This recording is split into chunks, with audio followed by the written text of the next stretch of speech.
Ladies and gentlemen, as a courtesy to our next session, it's time now for us to dive into our next session. In today's ever-evolving landscape, brands need to be chameleons, capable of seamlessly transitioning from classic strategies, of course, to the cutting-edge tactics that I know a lot of you in this room love to use. So that's why this session is for each and every one of you, because we're going to equip you with the knowledge to do just that.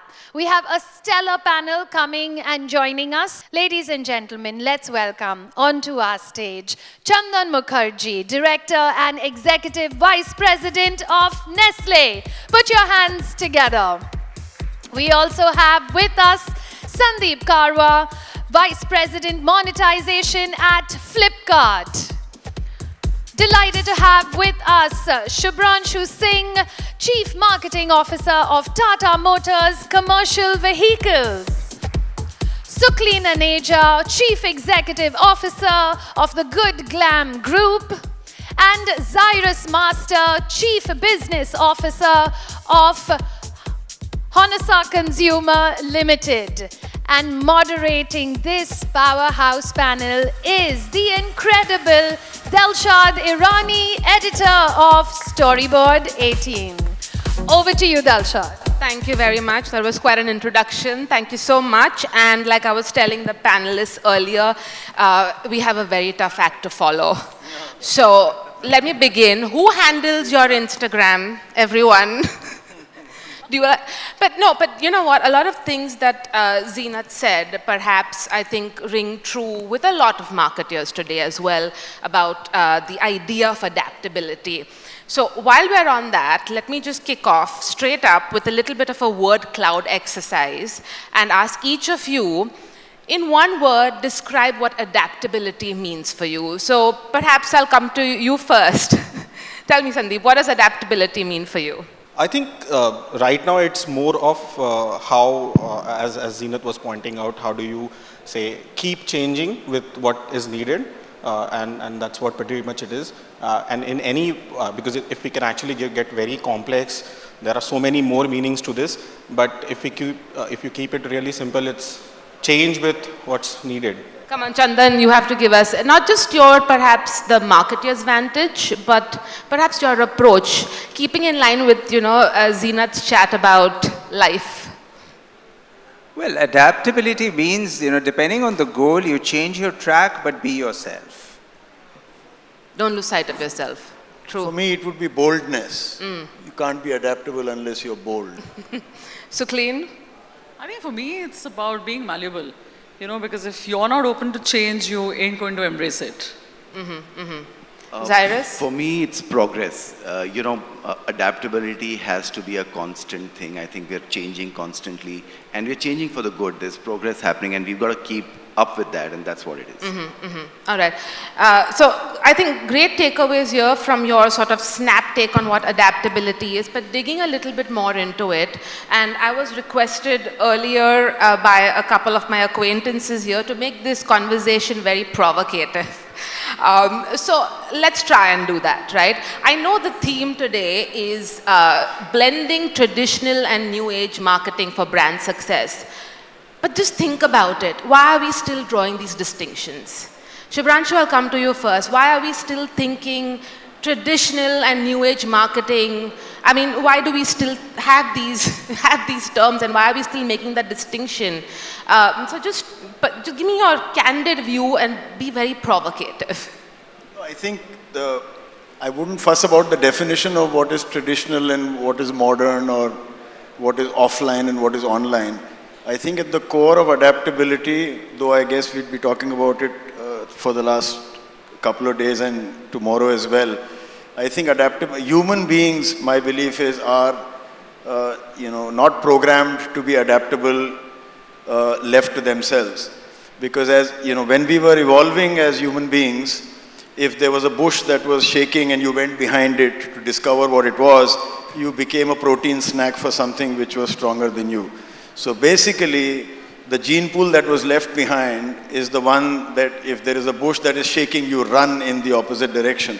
And so we become very conditioned to accept what's working. We become very conditioned to keep doing what we have done well or what has led to success. And most organizations are hierarchical, so those who are higher up have spent longer time, they've spent longer time doing things in a particular way. So if you carry the flag of change in an accelerated way, you become a bit of a red alert. So that's one problem. The other problem is that because we are comfortable doing the same thing over and over again, then inevitably we become specialized in doing things like that. And that's not the way nature works. If you want to build muscle, you have to tear muscle, you have to lift more than you can, and you have to do it repeatedly. And I think Don't get typecasted. And so so you basically, this is the guy or this is the girl who does this kind of a thing best.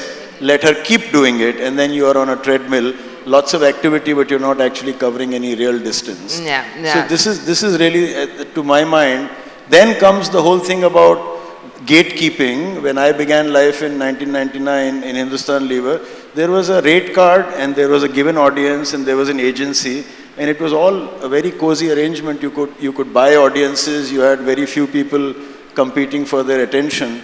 I think the big change that has happened is that we are living in a digital world, not because we got digital tools, but because consumer lifestyles became digital. And that, the necessity to shed your privileges as a marketer or as a management person and to genuinely believe that consumer lives are important is a difficult thing to chew and to digest. That mindset shift, absolutely. Sandeep, you of course, leading Flipkart ads, you have this unprecedented view essentially as a media platform on what marketers are doing today, and to see perhaps if that mindset shift has happened. So what's your take on what perhaps, the brands and marketers are looking at today, and what are they dialing up? So I mean, first and foremost, Flipkart being an e-commerce, we are also seeing a big change that, Q-commerce is coming, quick commerce is coming, and actually making us traditional now, right? So the pace at which things are changing is so Flipkart crazy. Flipkart becoming traditional? That's the beauty of this, right? And to the point earlier mentioned, I think if we were to go back 5 years, some of the hierarchies, some of the traditional org designs were actually holding back some of the innovation or holding back of some of the adaptation of some of these new things which are happening. But we are seeing this so rapid that things which brands were talking to us in, say, last quarter, they've already changed and they've already talking to us that, hey, what can we do differently? I mean, yesterday we had a conversation when a brand, I will not name the brand, they asked us that, if we put a banner on your app and when someone clicks the banner, we want the screen to see, the screen should crack. The CGI thing which we seeing across the world, how can that happen on Flipkart, right? So that's how brands are now thinking. It's no more that we are thinking that, these are new tools which we have built and now you please pay us for that. Brands are coming up with ideas, can we do some of these things? So that's the pace. An interesting thing which I believe, and to your earlier question on the traditional, I don't think so there's anything the reason why we still call things traditional and new age, I believe that brings in the creativity, because the marketeer out there, I give an example. Today also there are so many people who are now doing ads on out of home. There are hoardings which people put their ads on. Right. But then they click pictures and make them viral on digital. That's the place where the traditional and the new age is coming together. So that's how I would put it up. It's truly blending, that is for sure. And given that we're talking about new age brands, let me come to you, Zairus. A lot of times we say that perhaps the younger brands, the emerging brands, they're too perhaps focused on the short term.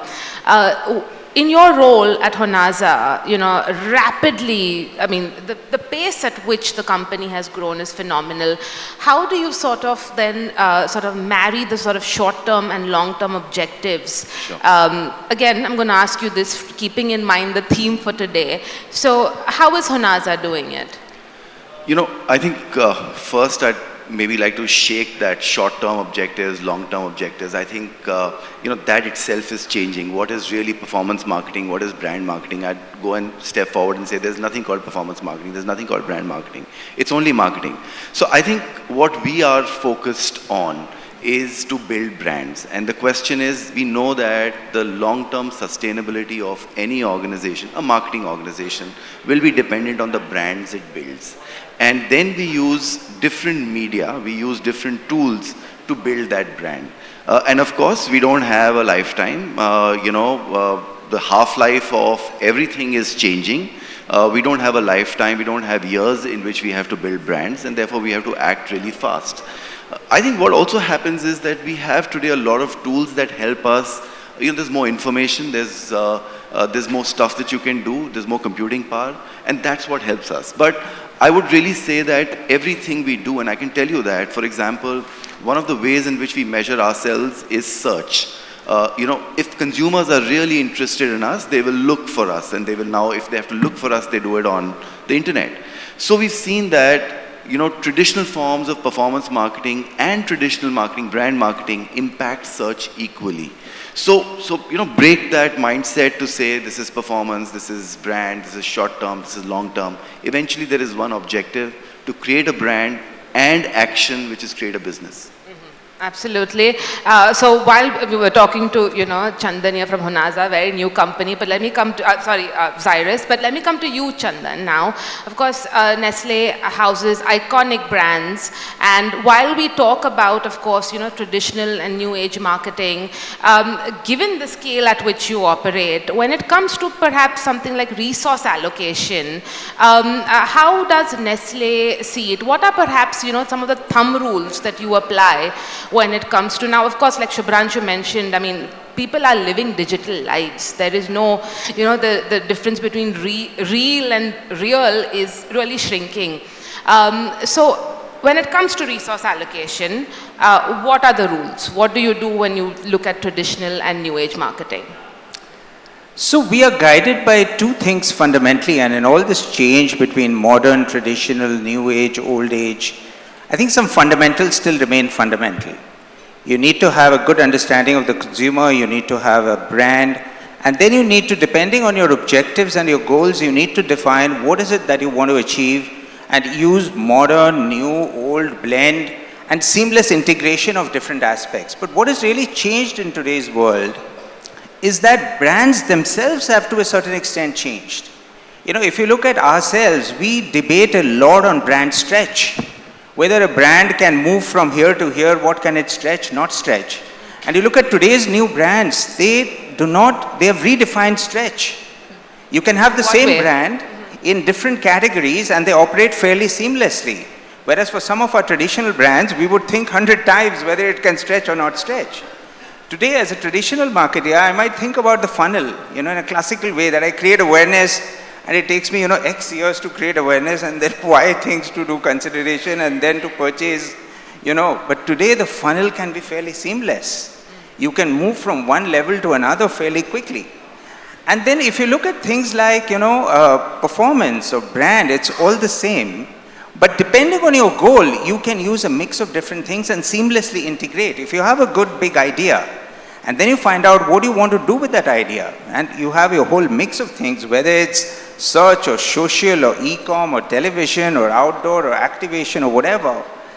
Now, resource allocation is obviously a challenge, because while there are tools which help you understand what resources should go behind everything, there's attribution, there are mix modeling, there are various kinds of different tools. But I think the world of marketing is moving much ahead of some of the tools that are there, especially when you look at it from an overall perspective. If you look at it in specific perspectives, you can understand very well. But if you look at it from an overall perspective, sometimes the pace of change is far higher than what measurement can really cope up. Sukhleen, do you agree with that when Chandan says, when he talks about the pace of change and perhaps the tools today, can't keep up? No, I'm not sure if the tools can't keep up. I think it's also the nature of business that we're in. I think all of us are in this room because we fundamentally love brands and we want to sell products. But if the consumer itself evolves, then you don't have a choice but to ensure that you keep pace. Otherwise, you lose not just market share, but you actually become redundant. Now, fact of the matter is that today, what online industry has managed to do is it has managed to take away the risk of failure. So, in the past, when we looked at traditional companies, they're not traditional. It's just that they are much more offline distribution dependent. there is a much higher cost of failure. You cannot stretch mindlessly because everything costs money, and it leads to massive inventory pile-up. But the online business actually democratized distribution. And that actually was the single biggest game changer which allowed for stretch. So I think there's a why linked to everything, the way it has transformed the business. Today, quick commerce may be giving Flipkart a run for their money, but it's a limited assortment business. It's completely antithetical to the horizontal playbook which Amazons and Flipkarts had built, because that's all about saying the top brand choice, I need it fast, I pay for convenience. It's not building a business model on discounting. Its business model is completely built on giving people convenience and not being too fussed about discounts, right? So I think fact of the matter is we have to evolve and keep pace by giving true innovation to consumers, right? And even in a traditional business, if you're innovating, consumers see value, right? So I think in that regard, India is actually a very interesting market where there's a relevance and there's a massive depth of consumption, which allows for all models to exist. We'll get to that depth of consumption in a bit, but because you mentioned game changer, let me just quickly get your thoughts on the real game changer that we all sort of are thinking about and how it will affect not just our brands, businesses, but also ourselves, which is AI. Last year, of course, it was all fear and AI, taking jobs and God knows what else. But this year, there seems to be a little sort of dying down of that fear and more, and perhaps looking at AI as a sort of enabler. Sandeep, was something that we were talking about also. So, Shubhranshu, let me come to you first because I know you have very strong opinions on AI. But quickly before we move on to the next question, also just your take on how AI is changing this blend. Completely dismantling these old ways of working. No, I have strong views. Will we have our jobs? Will everyone in this room have their jobs, or will it go to AI? I don't think jobs here are threatened. I think the pace of change will accelerate faster than ever before. I think if at all the motive was to reduce reliance on people, then that may be a motive which is very alive and kicking in the West. I don't think in markets like India, artificial intelligence is going to lead to a wave of redundancies, certainly. But the reason I have a strong view is we are all confusing large language models which have allowed for a conversation ability or an instantaneous engagement with what is smart, mistaking it for artificial intelligence per se. Artificial intelligence has been around for a long time. When your word processor prompts the next word, or when your refrigerator beeps when you leave it open, to how Uber arrives at your doorstep, to how you find your way on GPS. All of this is enabled by some nature of artificial intelligence. Machine learning has been embedded into our industrial infrastructure at least a generation ago. I think what is enticing, engaging, and very seductive is, oh my God, this is having a conversation with me.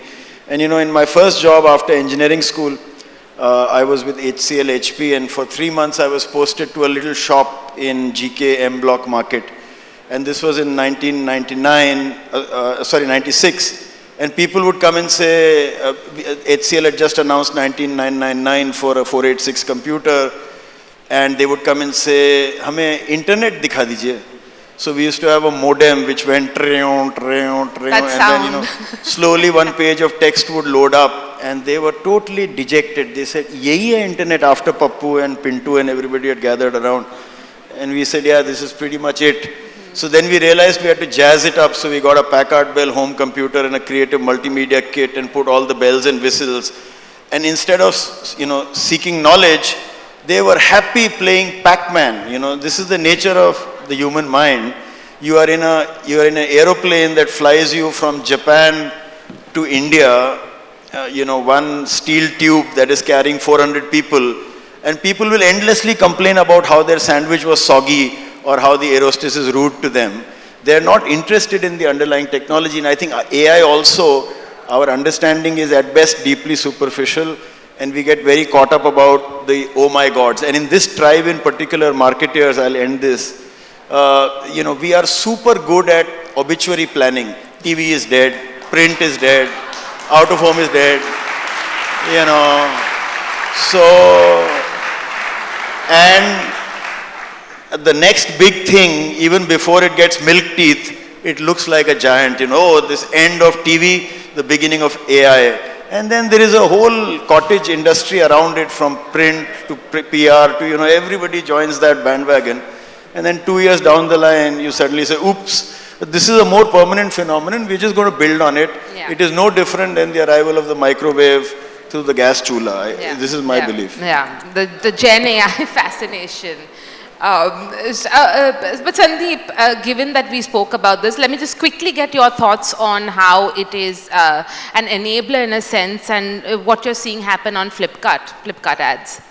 So in my view, it's actually a very big thing, and the way at least the Gen AI piece is happening, it's pretty much much more bigger than a refrigerator door being left open and the beep coming in.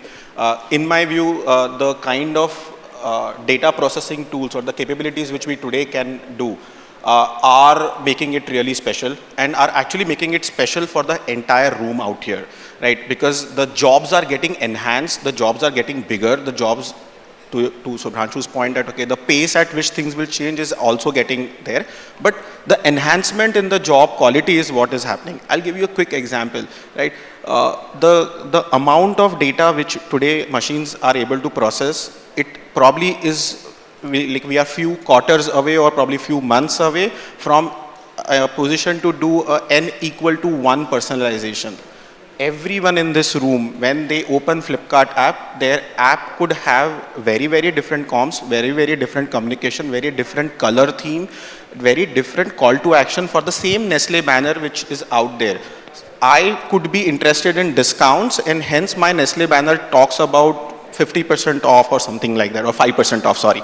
Okay. And someone else's banner could actually be talking about the USPs, that this product is... All of that today doing manually, today building those creatives manually, it's probably not possible, or probably, so that's why I say that it's going to enhance our lives in a big way. It's going to bring out whatever was impossible for a few months back, all of that is going to become possible. That's how my take on this. Yeah. Mm-hmm. Absolutely.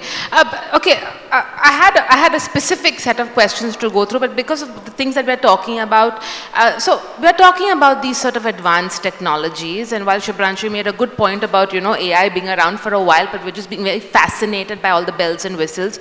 But let's face it, India is a deep nation, and I know that there's distinction between India and Bharat. Let's talk about Bharat perhaps, where still we don't have that kind of, digital penetration or internet penetration. We've made massive leaps, but there are still lots of people on feature phones, for instance, and there is, technology leaps happening there as well. So coming again back to the theme of, blending the traditional and new age marketing, Zairus, let me ask you, because for Honasa and its brands like Mama Earth also, there was a great unlocking that happened in tier 2 and tier 3. So how has that sort of blending of your strategies helped you perhaps there? Quickly, if you can, answer that, and I'll then move to Chandan also on the same. No, I think the pace of change is really fast. So digitization is happening at a very fast pace. And whereas 5 years or 4 years ago, you could say India is digitized and Bharat is not, it's not the case. We will be surprised with, at one point in time, I used to think digital is a way to segment. You had 200 million people on digital, etc. Today that number is hitting 500-600 million, which is probably better than the reach of any other forms of media. So I think that's one point that I would say. But having said that, I think again, tradition to me or adaptability does not discount tradition. That's extremely important. Tradition is where we are, and the future is where we have to get to. And therefore, it's extremely important. So as a company, as a brand, we use a fine mix of both. Our objectives are clear. We then look at what forms of media, what forms of communication best answers that, solves that problem, and then we go for it. So I just like to say that in this whole piece on adaptability, let's, think of it as progress, and let's not try and create two walls or two rooms of modern and tradition which are separate. That's really not the case.